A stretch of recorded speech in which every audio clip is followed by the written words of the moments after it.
कभी कभी इंसान अपने आप को इतना चालाक समझ लेता है कि उसको लगता है कि शायद मेरे जैसा समझदार और दिमाग वाला कोई व्यक्ति नहीं है। पर मेरा यह मानना है कि भगवान इंसान को अगर दिमाग देता है, अच्छे लोगों को अच्छे काम करने के लिए देता है। इसका मतलब यह नहीं कि आप अगर बुद्धिमान हो तो किसी और को बर्बाद करने पर तुल जाओ। राम बहुत ही बुद्धिमान और चालाक व्यक्ति था। गाँव के लोग हर बात पर फैसला करने के लिए सबसे पहले उसको ही बुलाते थे। वह जो फैसला सुना देता लोगों को वही मंजूर था। राम मेहर के गांव में एक लड़के ने अपने ही गांव की गोत्र की लड़की से शादी कर ली। पूरे गांव में इस शादी के चर्चे होने लगे कि ऐसे एक गोत्र में शादी करना अपराध है। अब राम ने गांव में पंचायत बिठा ली और कहा, यह गलत है, हम हमारे गोत्र में ऐसा नहीं कर सकते। यह लड़की हमारे गांव की बेटी है और हमारे गांव की बेटी और ऐसी शादी गांव में मंजूर नहीं है। और इस सारे किस्से में राम ने सबसे ज्यादा बढ़ चढ़कर भाग लिया। अब दोनों बच्चों को यह फैसला सुना दिया कि दोनों को भाई बहन बनने के लिए मजबूर कर दिया। पर शायद भगवान सब कुछ देख रहा होता है। जब बच्चों ने शादी कर ली तो उसको कोई भी भाई बहन कैसे बना सकता है। इससे बड़ा कोई अपराध नहीं हो सकता। दोनों बच्चे गांव से निकाल दिए गए। अब तुम दोनों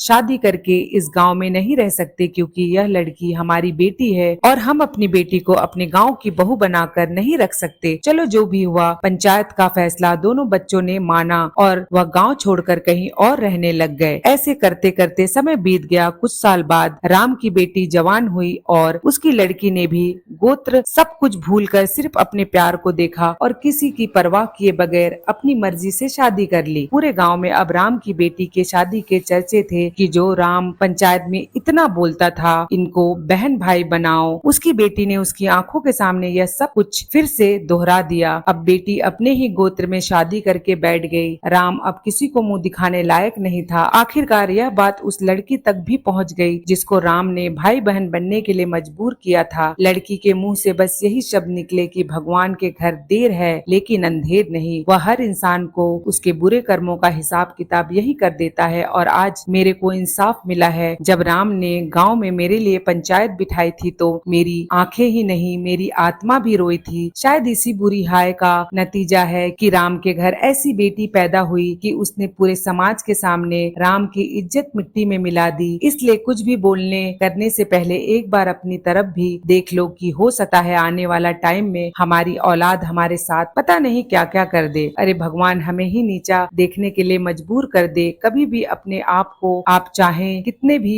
बुद्धिमान इंसान हो पर भगवान किसी को अपने से ऊपर नहीं होने देता। तो दोस्तों, आपको मेरी ये कहानी कैसी लगी? अच्छी लगी हो तो लाइक, कमेंट, शेयर और सब्सक्राइब करना ना भूलें। धन्यवाद।